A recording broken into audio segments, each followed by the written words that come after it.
చిత్తూరు జిల్లా పుంగనూరు పట్టణం ఏవి రాము వీధిలో మహిళలు వీధిలోకి రావాలంటేనే భయపడే పరిస్థితి ఏర్పడిందని స్థానికులు వాపోయారు. ఈ సందర్భంగా వారు మీడియాతో మాట్లాడుతూ తమ వీధిలో ఉన్న ఓ ఇంటికి ఎక్కువ మంది మగవారు వచ్చి వెళ్తున్నారని, అంతేకాకుండా ఆ ఇంటికి వచ్చే వ్యక్తులు వీధిలో ఉన్న మహిళలకు అసభ్యకర సాయకులు చేస్తూ దురుసుగా ప్రవర్తిస్తున్నారని ఆరోపించారు.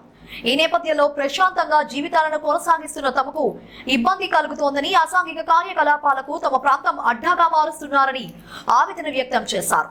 ఇప్పటికైనా పోలీసులు తమ సమస్యను పరిష్కరించి కాలనీలో పోకిరి ఆగడాలను అరికట్టాలని కోరారు.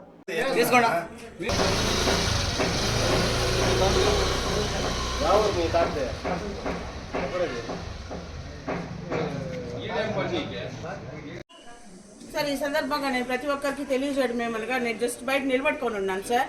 నిలబడుకొని ఉంటే ఒకడు వచ్చి అక్కడ సైకిల్ చేస్తున్నాడు. ఏమోలే, నేను ఎక్కువ పట్టించుకోలేదు. మళ్ళీ చూస్తే మళ్ళీ పిలుస్తున్నాడు లోపలికి, రా రా రా అని చెప్పేసి పిలుస్తున్నాడు. ఇట్లా వీధిలో చాలా మంది 176 మంది వచ్చేవాళ్ళు పోయేవాళ్ళు అయిపోయిండారు. వీధిలో ఆడవాళ్ళు నిలబడుకునే స్వతంత్రం కూడా లేకుండా అయిపోయింది సార్. మగవాళ్ళు లేకపోతే సడన్గా ఇళ్లలో దూరేస్తే ఏం సార్ పరిస్థితి మాది? చెప్పండి, మీరేం చూస్తూ ఉంటారా? ఎంతమంది వస్తూ ఉంటారా? అప్పటికి 4 months బ్యాక్ ఒక ముస్లాం కూడా చంపేశారు సార్. అది 4-5 days